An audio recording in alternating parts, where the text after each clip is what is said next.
Welcome to Study Loop. Here we have oxygen gas that is inside a cylinder, and the cylinder is connected to a piston. The system is supposed to convert thermodynamic energy into mechanical energy by doing work on the piston. So we have a thermodynamic cycle here that is supposed to convert the thermodynamic energy into mechanical energy. And for the first part of the process, we have only the expansion of the gas in the cylinder. And so we can write this V0 is the initial velocity, and this is the pressure, starting pressure. This is P1, or we can name it P0 better. So this is P0 and V0. And their common point is the point A. Now from the point A, under constant pressure, we have the expansion of the gas twice of the volume. So volume 2V0 and point B. And we have the straight line like this. Next, from the point B, we have the compression with the decrease of the volume. So the pressure will increase and the volume will decrease, and this will happen under a constant temperature. So this is going to be an isothermal process. And here is this pressure P1, and their common point, since it will return back into V0, the volume will return back to the initial volume in magnitude. It will be from B to the point C right here. And this is an isothermal process. So it will be slightly curved to the point C. And then from the point C, we have a process where the pressure will decrease under a constant volume. So it will be just a vertical straight line.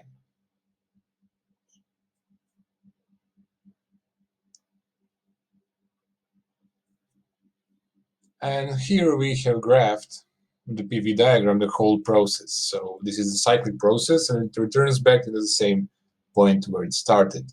And this is for the part A of this problem. Now for the part B of this problem,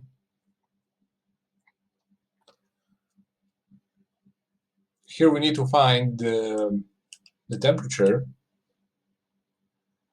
that is on the value of the temperature during the isothermal process. So the temperature will change from A to B, and from B to C, the temperature will not change. So we need to find the temperature at the point B. Therefore, we need to analyze the process from A to B. And since this process is isobaric process, it is under constant pressure, we can use the isobaric ratio of volume and temperature,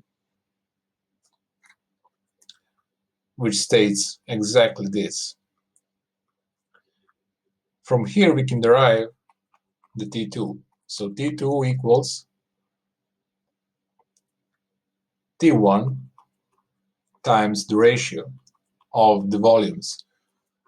And here we can substitute them immediately. So this will be 355 kelvins times the ratio of the volumes, which is 2V0 over V0. This will cancel out, and T2 finally is equal to 710 kelvins. So this is the value of the temperature at the point B and during the whole isothermal process from B to C. Next, for the part C of the problem,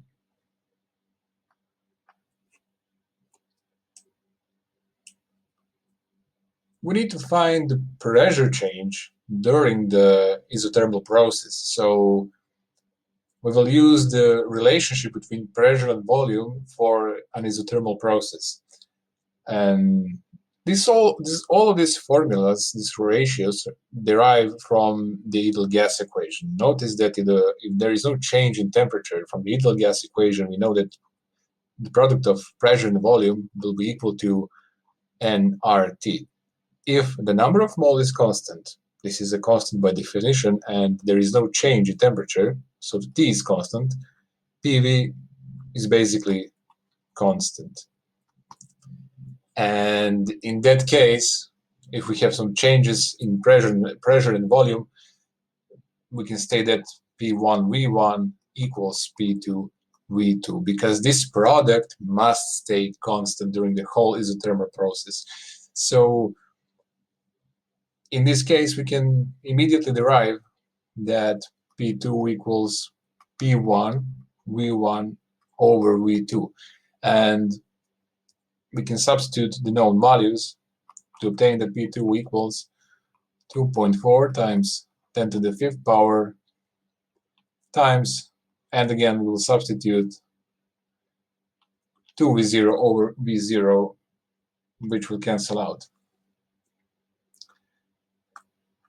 Putting these values into a calculator, we obtain that P2 finally equals 4.8 times 10 to the 5th power pascals.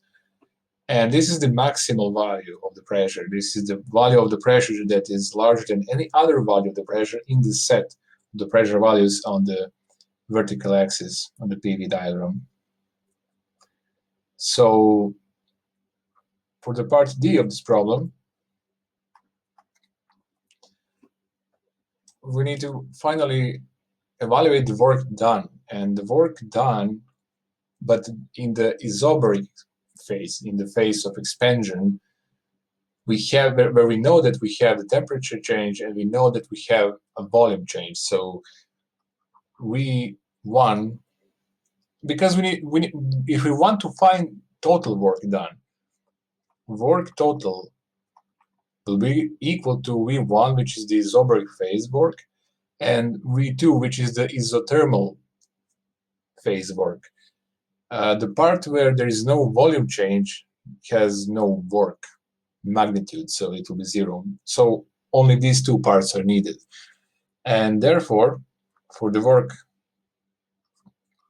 1, or the isobaric expansion work, we know that it will be equal to pressure time to change in volume, and from the ideal gas equation, this equals to and relates to the change in temperature. So substituting the known values, we say that V1 equals 0.25 times 8.31 times 710 minus 355, which is in kelvins, and the total dimensions are in joules.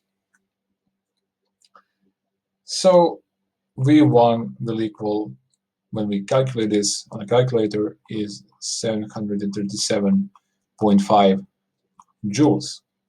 Now for the work during the isothermal compression, this is W2, we have that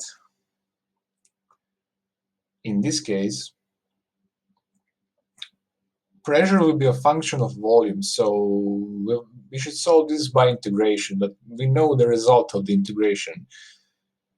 And we can immediately substitute in the formula for such cases, which is nRT times the natural logarithm of the ratio of the final and initial volume.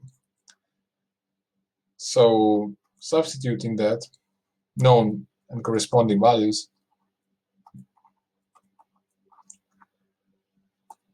we obtain that